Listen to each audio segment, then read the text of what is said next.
Hello everyone, Archane here, and welcome. So apparently, uh, Sofia, Dankis, wrote The Legend of the Screaming Goat, which sounded like an interesting thing that, was just on the Minecraft homepage when I was about to launch some Pixelmon, for a video coming up in the future. So I decided, let's get let's get a tale. Alright, so, The Legend of the Screaming Goat, a Caves and Cliffs story.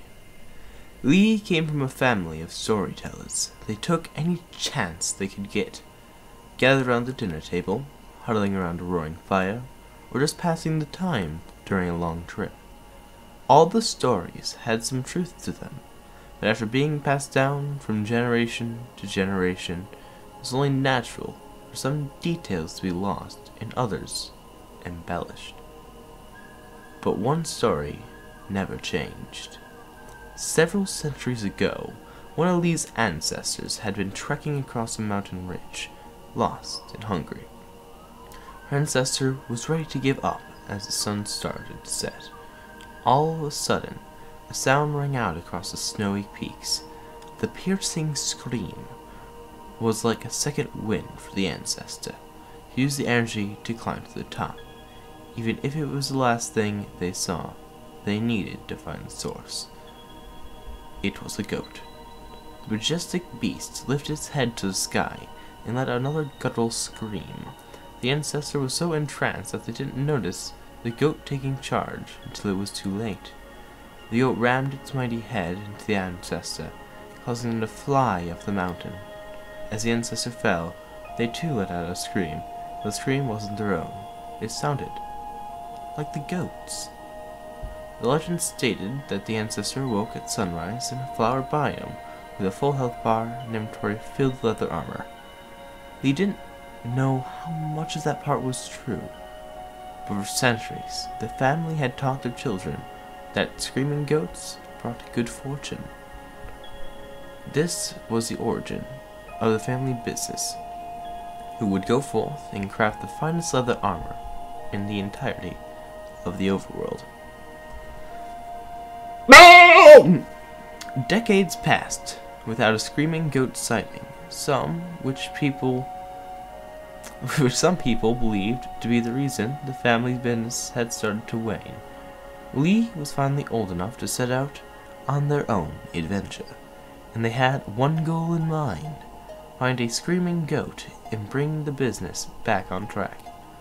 On the day of their solo adventure, Lee woke up early, nervous, but not in a particularly bad way. They made sure the inventory was full of anything they could find. The arduous trap would require plenty of food, extra tools, a new compass, spyglass, and a map that led back home, and Lee's trusted bucket. You never know when you need a bucket, especially when exploring perilous heights. Lee walked for what felt like hours, but then suddenly a mountain top came into view. Looking up, Lee could hear different sounds coming from the towering cliff, but none resembled a scream. However, a familiar hissing sound was growing louder and louder, which urged Lee to start climbing again. Soon enough, snow started to fall, and Lee could feel the cold in their bones. Before the sun set, Lee dug out a shelter in the side of a mountain to keep hostiles out. They made sure to add a window for peeking and natural light, an automatic door for easy access, and extra flare. Lee continued to explore the mountain range for a few days. Next to the shelter, they set up a camp, putting up a crafting table, a few cauldrons, and a composter. They even built a little perch where they could watch over the mountain in peace. The first goat that Lee spotted took their breath away, like a cloud, but with legs. Legs that moved much faster than expected, which was duly noted by Lee. Through their spyglass, Lee watched the goats playfully roam the ridge, jumping up and down, climbing impossibly steep angles, and ramming other mobs with glee. Lee noticed that everyone was a target, except for sulkers and other goats. They really were fascinating creatures to study. As time passed, Lee started observing all mobs that roamed the mountains. Cows lumbered, zombies stalked, baby zombies stalked. Adorably, Lee recorded it all. When Lee's food inventory started running low, they ventured out and managed to milk a goat. Even though Lee was happy for the milk that filled the bucket, they couldn't help but feel a little disappointed when the goat didn't so much as bleat. But the milk helped craft an exceptional cake, so there was no reason to complain. After a few more days, Lee's inventory was almost depleted, and it was getting difficult to ignore the homesickness that was setting in. It was time to return home. Lee wasn't empty-handed. There were plenty of stories to tell, like the goat that rammed a pig clear up a mountain. Lee would never forget it. Like a pink balloon soaring through the sky, oinking in the air. Majestic, almost as if it could fly. Cheered by the memory, Lee prepared to leave as soon as the sun rose. What items could be left behind? The crafting table might help a future traveler, and there was no reason to bring cauldrons that had stood empty for the past couple of days. As Lee climbed into bed, snow started to fall. Next morning, they heard a strange sound. They jumped out of bed and rushed outside, only to be met by an entire herd of goats. Although the creatures hadn't posed a threat before, seeing them in such a big group brought chills down Lee's spine. Looking around for escape route, they noticed the cauldrons had filled with snow. Maybe a little friendly snowball fight would distract the herd and allow Lee to get off the mountain unscathed. And what a great story to boot. Thinking fast, they got their bucket and filled it with the cauldron's contents. In the rush, they almost didn't notice the bucket wasn't filled with regular snow. It was powder snow. They weren't sure how powder snow worked, but all the goats were closing in, and, well, there was just no time to think. Taking a chance, they tossed it at the goats, refilling it and repeating the process. They backed away when there was a wall of powder snow. It seemed to act as a wall. They did not sound pleased. They avoided it, and before long they got bored and started to wander in a different direction.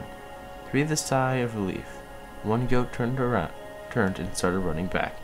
Ran towards the powder snow wall, and before Lee could react, the goat leapt into the air and jumped over the side. They froze, their eyes locked. Snow started to fall. They let out a scream. They screamed back. They barely had time to register the sound that came from their mouth wasn't their own, just like the legend had foretold. The goat's scream echoed. Bah, bah, bah, from Lee, as the goat rammed them straight into the powder snow. They felt like they were in icy fog, felt cold like no other. Take hold of their body. They could feel damage as they stood, frozen. Finally, starting to move forward out of the snow slowly, and heard the goats running away. They searched their inventory for something warm, but only found a pair of leather boots. They would have to do.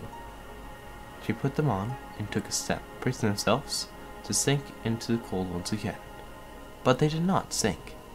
This time, she remained on top of the powder snow.